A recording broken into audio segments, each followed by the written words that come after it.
தொடர் நெருக்கடியிலும் அரசியல் சர்ச்சையிலும் பணப்பற்றாக்குறையிலும் தவித்து வந்த அமெரிக்கா நிலவில் இறங்கியே ஆக வேண்டும் என்ற கட்டாயத்திற்கு தள்ளப்பட்டது. உலகமே உற்று நோக்கி கொண்டிருந்த இந்த சரித்திர நிகழ்வில் அமெரிக்கா சாதித்ததா இல்லையா?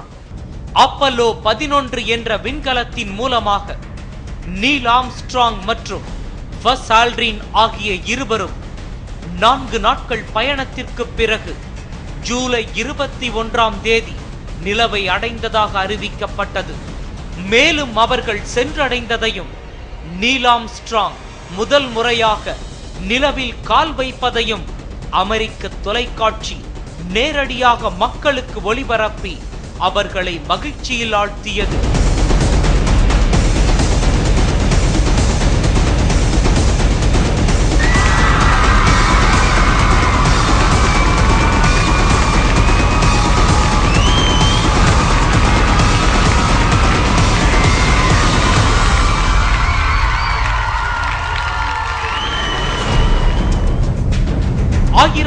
ஆயிரத்தி 1969ஆம் ஆண்டு ஜூலை 21ஆம் தேதி முதலில் நிலவில் அமெரிக்கா கால் வைத்தது உண்மைதானா என்ற சந்தேகம் வலுத்துக் கொண்டே போகிறது.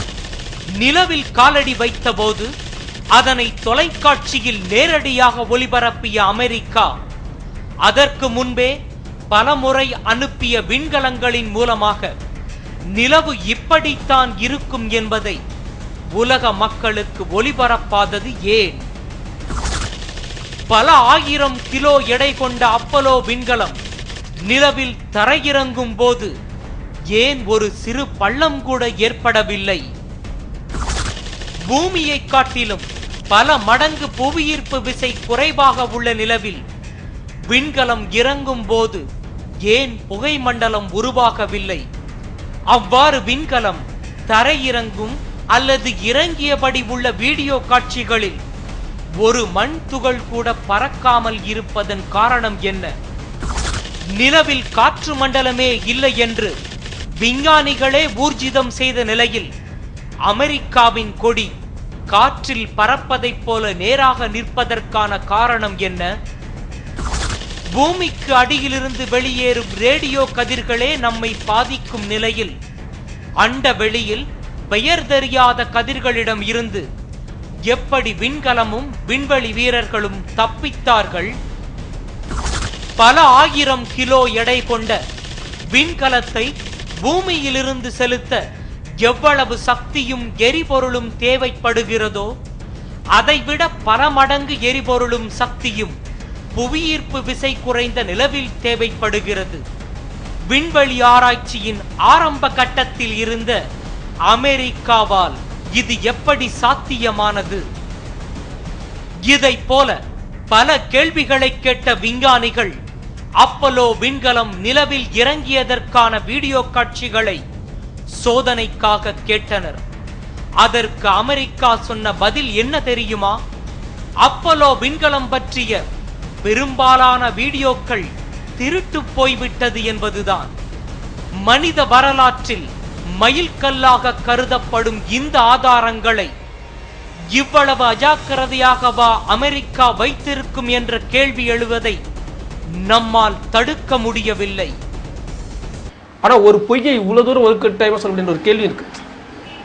நிலாவுக்கு போயிட்டு ஒரு போட்டோ வச்சு அது ஒரு அரசாங்கம், அதுவும் ஒரு பெரிய நிறுவனம் இது மாதிரிலாம் ஒரு பொய்யை உருவாக்க வேண்டிய ஒரு கூடிய அளவுக்கு தேவை இருந்துச்சு. அவங்களுக்கு ரஷ்யாவுக்கு இருந்த வார் அப்படி தாங்கள் தான் முதல்ல கால் வச்சுன்ற பெருமை அவங்களுக்கு தேவைப்பட்டது.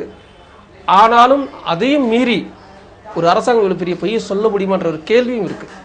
இந்த 2 கேள்விகளும் இருக்கு. அப்பல்லோ விண்கலம் நிலவில் இறங்கியதாக நாசா கொடுத்த வீடியோக்களை விஞ்ஞானிகள் பல சோதனைக்கு உட்படுத்தினார்கள்.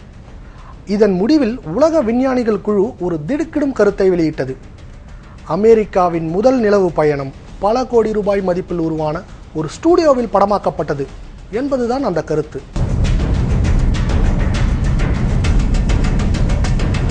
நிலாவுக்கு போகிறத பற்றி ஒரு விஷயம் ரொம்ப குறிப்பாக நிலாவுக்கு கால் வச்சு அது எப்படி இருக்கும், அதில் போனால் என்னென்னலாம் பண்ணுவாங்க, அங்கே தண்ணி இருக்கா, கல் இருக்கா, மண் இருக்கா, காற்று இருக்கா இப்படின்ற கேள்விகள்லாம் முன்னாடியே 1903 ஜார்ஜ் மில்லிங்கிறவர் ஒரு படம் எடுத்தார்.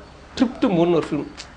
அந்த படத்தில் பார்த்தீங்கன்னா இன்றைக்கி இருக்கக்கூடிய கிராஃபிக்ஸ் ஐட்டமோ இந்த மாதிரி விஷயங்கள்ல எதுவுமே இல்லாத காலம், சினிமாவே கண்டுபிடிக்க முடியாத ஒரு காலம் 1903 நிலவுக்கு பயணம் போகிறது அப்படின்னு வந்து ஒரு வெறும் வந்து ஒவ்வொரு ஃபிலிம் ரோல்லையும் கலர் ஒர்க் பண்ணி ரொம்ப டீட்டெயிலான டெக்னிக்கலான வந்து அது வந்து உலக வரலாற்றில் வந்து 2வது படம் 3வது படம் தான் ஒரு நீலப்படம். ஏதாவது இவங்க செயல்படுத்துறதுக்கு முன்னாடியே ஒரு கற்பனையில் நிகழ்த்தி காட்டாங்க அந்த படத்தில் வந்து. நிலவில் ஓட்டல் கட்டப் போகிறோம், நிலவில் $10 கொடுத்து நிலம் வாங்கிக் கொள்ளுங்கள் என்று ஏதோ நிலவிற்கு உரிமையாளர் மாதிரி பல கவர்ச்சி விளம்பரங்களை அளித்த அமெரிக்கா சில வருடத்திற்கு முன்பு திடீரென நிலவின் மீது அணுகுண்டு சோதனை நடத்தப் போகிறோம் என்று ஏன் அறிவித்தது? அப்பல்லோவை பல முறை விண்வெளிக்கு அனுப்பிய அமெரிக்கா தன் கனவு திட்டத்தை செயலாக்க பல விண்வெளி வீரர்களை காவு கொடுத்தது என்ற செய்தி இன்று வரை மறைக்கப்பட்ட உண்மையாகவே இருந்து வருகிறது. இதனை ஆதாரங்களுடன் வெளியிட முயன்ற விஞ்ஞானிகளும் மர்மமான முறையில் கொல்லப்பட்டனர் என்பது அதிர்ச்சி தரக்கூடிய செய்தியாகவே உள்ளது. 1969 ஆண்டுக்கு பின்னர் 1972 வரை பல முறை அப்பல்லோ விண்கலம் நிலவிற்கு ஏவப்பட்டது.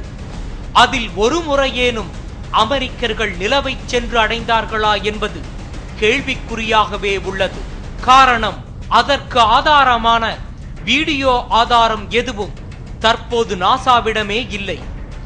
தொழில்நுட்ப வளர்ச்சி இல்லாத காலத்திலே நிலவிற்கு மனிதனை அனுப்புவதற்காக பல கோடிகளை தண்ணீராய் வாரி இறைத்த அமெரிக்கா அதன் பின்னர் இன்று வரை ஏன் மனிதனை நிலவிற்கு அனுப்பவில்லை? இல்லாததை இருப்பது போல காட்டிக்கொள்ளும் அமெரிக்காவின் பாசாங்கில் இதுவும் ஒன்று என்று நினைத்துக் கொண்ட உலக விஞ்ஞானிகள் 40 வருடத்திற்கு முன்பு நடந்த கதையை ஏன் கிளற வேண்டும் என்று அமைதி காத்து வருகின்றனர். இந்நிலையில் சமீபத்தில் நிலவில் யுரேனியம், டைட்டானியம் போன்றவை அபரிமிதமாக உள்ளதாக தெரிவித்துள்ள அமெரிக்கா அதை விரைவில் பூமிக்கு கொண்டு வரும் முயற்சியில் இறங்கப் போவதாக அறிவித்துள்ளது. நாசா சமீப காலமாக சில முன்னேற்றங்களை கண்டு வருவதற்கு காரணம் அமெரிக்கர்களை காட்டிலும் வெளிநாட்டு விஞ்ஞானிகள் தான் நாசாவில் அதிகமாக பணிபுரிகிறார்கள் என்பதாக கூட இருக்கலாம். அமெரிக்கா யுரேனியத்தையோ டைட்டானியத்தையோ எதை வேண்டுமானாலும் பூமிக்கு கொண்டு வரட்டும், ஆனால் இந்த முறையாவது ஸ்டூடியோவில் இருந்து எடுத்து வராமல் நிஜமாகவே நிலவில் இருந்து மண் மட்டுமாவது எடுத்து வந்தால் பாராட்டுக்குரியது என்கிறார்கள் பழசை மறக்காத உலக விஞ்ஞானிகள்.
என்ன நேயர்களே, இந்த வார மர்ம முடிச்சு நிகழ்ச்சி உங்களை கண்டிப்பாக கவர்ந்திருக்கும் என்று நம்புகிறோம். உங்கள் கருத்துக்களை feedback@kalaignertv.co.in என்ற இணையதள முகவரியில் பதிவு செய்யுங்கள். சரி நேயர்களே, இதே போன்று ஒரு சுவாரஸ்யமான தொகுப்புடன் அடுத்த வாரம் இதே நேரத்தில் சந்திப்போம். நன்றி, வணக்கம்.